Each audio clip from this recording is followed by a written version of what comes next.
Trend மக்களுக்கு வணக்கம். இன்னைக்கு நம்மளோட நிகழ்ச்சியில யாரை பத்தி பேச போறோம், எதை பத்தி பேச போறோம் அப்படின்னா, எப்பவுமே நாம சினிமாவை பத்தி தான் பேசுவோம். சினிமா நடிகர் நடிகைகளை பத்தி பேசுவோம். அவங்களுடைய சொத்து மதிப்பு இதை பத்தி எல்லாம் பேசுவோம். இன்னொரு பக்கம் தளபதி விஜய், முதலமைச்சர் விஜய் அவங்கள பத்தியும் பேசுவோம். இது ஒரு சினிமா பிளஸ் அரசியல் கலந்த ஒரு வீடியோ அப்படின்னே சொல்லலாம். அதாவது சினிமாவில் ரொம்ப கஷ்டப்பட்டு நடிச்சு ஒரு நல்ல நடிகை அப்படின்னு பேர் வாங்குறாங்க. இந்த மாதிரி நல்ல நடிகை அப்படின்னு பேர் வாங்கி ஏதாவது ஒரு நல்ல நிலைமையில இருக்கும் போது அரசியல்வாதிகளை நம்பி தன்னுடைய வாழ்க்கையை இழந்த ஒரு சில பெரிய நடிகைகளை பத்தி தான் நாம பேச போறோம். அதாவது அரசியல்வாதிகளிடம் சிக்கி சீரழிஞ்ச ஒரு 3 நடிகைகளை பத்தி தான் நாம பேச போறோம். அதுல முதலாவதா நாம யாரை சொல்லுவோம் அப்படின்றது கண்டிப்பா உங்க எல்லாருக்குமே தெரிஞ்சிருக்கும். சீமான் அண்ட் விஜயலட்சுமி. ஆனா 2 பேருமே சினிமாவில இருந்து வந்தவங்க தான். சினிமாவில இருக்கும் போது 2 பேருமே காதல் வச்சிருக்காங்க. அது மட்டும் இல்லாம 3ல இருந்து 4 வருஷம் வரைக்கும் 2 பேரும் லிவ்இன்ல இருந்திருக்காங்க. 2011க்கு அப்புறமா விஜயலட்சுமி அவர்களை சீமான் டோட்டலா அவாய்ட் பண்ண ஆரம்பிச்சிருக்காரு. அதுல இருந்து சீமானோட சைட்ல இருந்து விஜயலட்சுமி கிட்ட என்ன சொல்லிருக்காங்க அப்படின்னா, அவர் உங்களை கல்யாணம் பண்ணிக்க மாட்டாரு, நீங்க அவரை நம்புறது வேஸ்ட், நீங்க போயிட்டு உங்களோட வேலையை பாருங்க அப்படின்ற மாதிரி சொல்லியிருக்காங்க. இதுல ஆத்திரம் அடைஞ்ச விஜயலட்சுமி அதுக்கப்புறமா தொடர்ந்து சீமானுக்கு எதிராக பல குரல்களை கொடுத்துட்டு வந்தாங்க. எப்படியாவது தன்னுடைய வாழ்க்கையை காப்பாத்திக்கணும் அப்படின்னு சொல்லி போராடினாங்க. ஆனா எதுவுமே நடக்கல. சீமான் இன்னொரு பொண்ணு, அதாவது இலங்கையை சேர்ந்த ஒரு பொண்ணை தான் கல்யாணம் பண்ணிக்க போறதா சொல்லியிருந்தாங்க. அதே மாதிரி அவர் வேற ஒரு பொண்ணையும் கல்யாணம் பண்ணிக்கிட்டு அவங்களோட லைஃப்ல அவங்க சந்தோஷமா தான் வாழ்ந்துட்டு இருந்தாங்க. திரும்பவும் விஜயலட்சுமி கொஞ்ச நாளுக்கு அப்புறமா தனக்கு உடல்நிலை சரியில்லை, எனக்கு யாராவது உதவி பண்ணுங்க அப்படின்ற மாதிரி ஒரு வீடியோ போட்டிருந்தாங்க. இதை பார்த்த சீமான் தரப்பினர் என்ன பண்ணாங்க அப்படின்னா, சீமான மிரட்டுறதுக்காக தான் இவங்க இப்படி எல்லாம் பண்றாங்க, உடம்பு சரியில்லைன்னு பொய் சொல்றாங்க, பணத்துக்காக இப்படி ஏமாத்துறாங்க அப்படின்ற மாதிரி பொய்யான குற்றச்சாட்டுகளை நடிகை விஜயலட்சுமி மேல வச்சிருந்தாங்க. பட் உண்மையில அவங்க அப்ப கேன்சரால பாதிக்கப்பட்டிருந்தாங்க. அதுக்கப்புறம் அதுல இருந்து குணமாகி வெளியில வந்துட்டாங்க. திரும்பவும் சீமான் மேல கேஸ் கொடுக்க ஆரம்பிச்சாங்க. அதாவது அவரால் கர்ப்பமும் அடைஞ்சிருக்காங்க. அந்த கர்ப்பத்தை கலைக்க சொல்லி அவர் நிறைய பிரச்சனையும் பண்ணியிருக்காரு.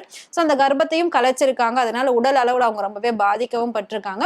இது எல்லாத்துக்கும் எனக்கு ஒரு இழப்பீடு வேணும் அப்படின்னு சொல்லி சீமான் கிட்ட தொடர்ந்து இவங்க போராடிக்கிட்டே இருந்தாங்க. அதுக்கப்புறமா சீமான் என்ன பண்ணாரு அப்படின்னா, ஓகே ஒரு செட்டில்மெண்ட் மாசம் மாசம் நான் உங்களுக்கு இவ்வளவு தரேன் அப்படின்ற மாதிரி சொல்லி பேசினாங்க.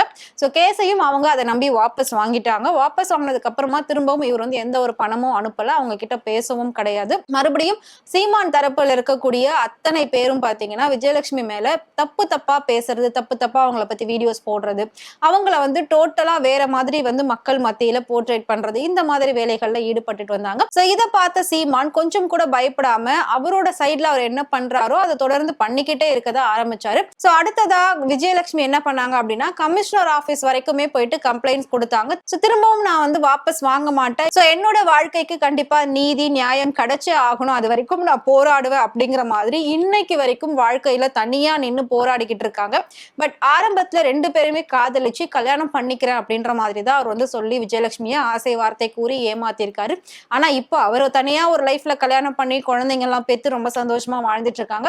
ஆனா இன்னைக்கு வரைக்கும் தன்னுடைய வாழ்க்கைக்கு எதிர்காலமே இல்ல, நாளைக்கு என்ன நடக்கும், எனக்கு யார் கூட இருப்பான்றதே தெரியாம நடிகை விஜயலட்சுமி வாழ்ந்துட்டு இருக்காங்க. அடுத்ததான் நம்ம பார்க்க போறது நடிகை சாந்தினி. நடிகை சாந்தினி யாரு அப்படின்னா, இவங்க நாடோடிகள் படம் மூலமா அறிமுகமானாங்க. அதுக்கப்புறமா மலையாளம் தெலுங்கு அப்படின்னு சொல்லி மத்த மொழிகள்ல ஒரு சில படங்கள் பண்ணியிருந்தாங்க.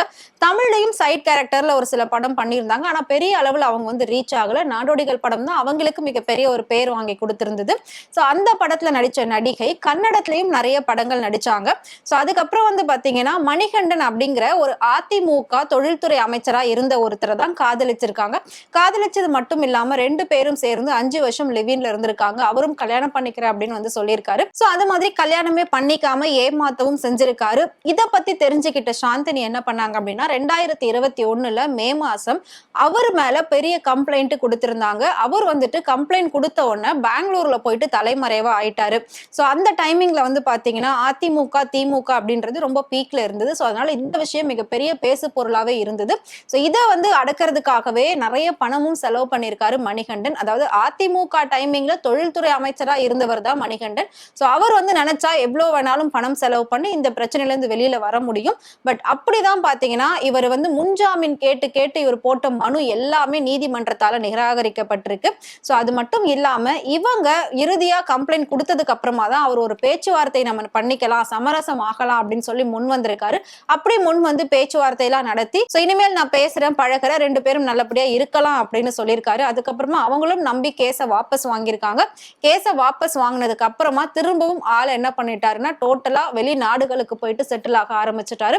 வெளிநாடுகளுக்கு இவங்களோட கண்ணுல படாத அளவுக்கு அவர் வந்து தொடர்ந்து டிராவல்ல இருந்திருக்காரு. இதை தெரிஞ்சுக்கிட்டு நடிகை சாந்தினி என்ன பண்ணிருக்காங்க அப்படின்னா மணிகண்டன் அவங்களுடைய சென்னையில இருக்க வீட்டு முன்னாடி போயிட்டு அவங்க உறவினர்கள் முன்னாடி உட்கார்ந்து தர்ணா போராட்டம் பண்ணிருக்காங்க. பல பெண்களோட போயிட்டு பெண்களுக்கு நீதி வேணும், நியாயம் வேணும் அப்படின்லாம் சொல்லி கேட்டிருக்காங்க. இந்த பிரச்சனையை மாதர் சங்கத்து வழியாவும் கொண்டு போயிட்டு அவங்க பேசுறதுக்கான ட்ரை பண்ணிருக்காங்க. பட் எதுக்குமே அந்த டைமிங்ல அவர் வந்து செவி கொடுக்கல. அதுக்கப்புறமா அவர் வந்து கொஞ்ச நாள் ஜெயிலையும் போட்டிருக்காங்க. திரும்பவும் தன்னோட இன்ஃப்ளூயன்ஸ் யூஸ் பண்ணி அவர் வெளியில வந்துட்டாரு.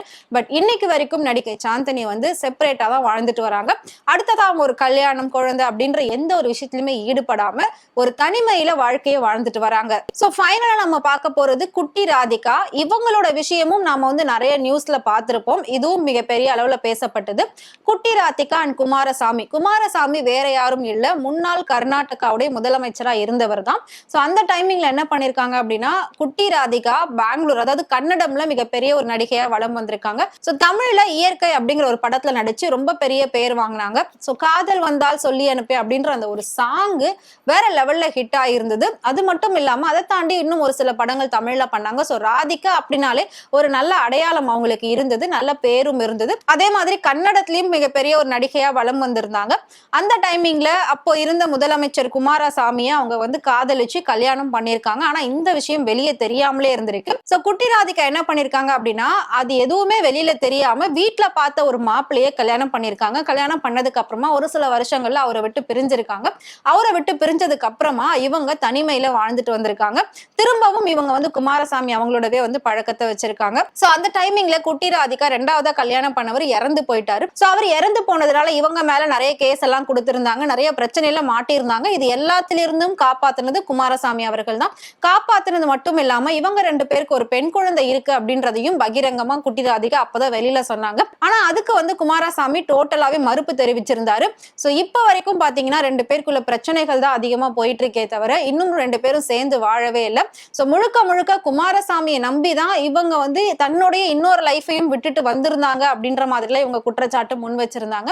சோ இப்போ இவங்களுக்கு ஒரு பெண் குழந்தை இருக்கு. அந்த பெண் குழந்தையோட தான் இவங்க தனியா வாழ்ந்துட்டு வராங்க. சோ எல்லாருக்குமே தெரிஞ்சது வந்து இவங்க கல்யாணம் ஆகி ஹஸ்பண்ட் இறந்ததுக்கு அப்புறமா தான் இந்த அரசியல்வாதி கூட வந்து தொடர்புல இருந்தாங்க, பழக்கத்துல இருந்தாங்க அப்படின்னு நினைச்சிட்டு இருந்தாங்க. ஆனா வந்து கல்யாணத்துக்கு முன்னாடியில இருந்தே அவங்களுக்கு பழக்கம் இருந்திருக்கு. கல்யாணமான நடுவுல கொஞ்ச நாள் மட்டும் தான் அவரை விட்டு விலகி இருந்திருக்காங்க. திரும்பவும் அவரை டிவோர்ஸ் பண்ணி அவர் இறந்ததுக்கு அப்புறமா மறுபடியும் இவங்களோட சேர்ந்து வாழணும் அப்படின்றதுக்காக இவங்க பல முறை வந்து அவர் மேல கம்ப்ளைண்ட் எல்லாம் கொடுத்திருக்காங்க. பட் அவருமே இன்ஃப்ளூயன்ஸ் யூஸ் பண்ணி அவங்க யாருன்னே எனக்கு தெரியாது அப்படின்ற மாதிரி ஒரு இடத்துல பத்திரிகையாளர் சந்திப்புல சொல்லியிருக்காரு. சோ இதை கேட்ட குட்டி ராதிகா ரொம்பவே அதிர்ச்சி அடைந்து அவருடைய வாழ்றதுக்கு திரும்பவும் பல போராட்டங்கள்ல முன்னெடுத்தாங்க. ஆனா எதுவுமே நடக்கல. சோ இன்னைக்கு வரைக்கும் குட்டி ராதிகா தன்னுடைய பெண் குழந்தையை வச்சுட்டு தனியா தான் வாழ்ந்துட்டு வராங்க. சோ இந்த மாதிரி இன்னும் பல நடிகைகள் அரசியல்வாதிகள் கிட்ட சிக்கி சீரழிந்து சின்ன பின்னமா ஆக்கி இன்னைக்கு தனக்குன்னு ஒரு வாழ்க்கையும் இல்லாம தனிமையில வாழ்ந்துட்டு வராங்க. சோ அதனால அவங்க லைஃப்ல எப்படி இருக்கணும், யாரை நம்பணும், யாரை நம்ப கூடாது அப்படின்றத கொஞ்சம் யோசிச்சு வாழணும். சோ பணம், பேரு, புகழ் அப்படின்றது எல்லாமே செகண்டரி. பட் ஒரு நிம்மதியான வாழ்க்கை கிடைக்கிறது அப்படின்றது மிகப்பெரிய ஒரு விஷயம். அது யாரை நம்பினா கிடைக்குமோ அவங்கள நம்பி நம்மளோட வாழ்க்கையை தொடங்கணும் அப்படின்னா கண்டிப்பா நம்மளோட வாழ்க்கை ரொம்பவே நல்லா இருக்கும். சோ நான் சொன்ன இந்த ஹீரோயின்ஸை பத்தி நீங்க என்ன நினைக்கிறீங்க அப்படின்றத மறக்காம கமெண்ட்ல சொல்லுங்க. இதே மாதிரி சினிமா பத்தியும் அரசியல் பத்தியும் டே பை டே அப்டேட்ஸ் தெரிஞ்சுக்கணும் அப்படின்னு நினைச்சீங்கன்னா மறக்காம ஃப்ரெண்ட்வுட் சேனலை ஃபாலோ பண்ணிக்கோங்க.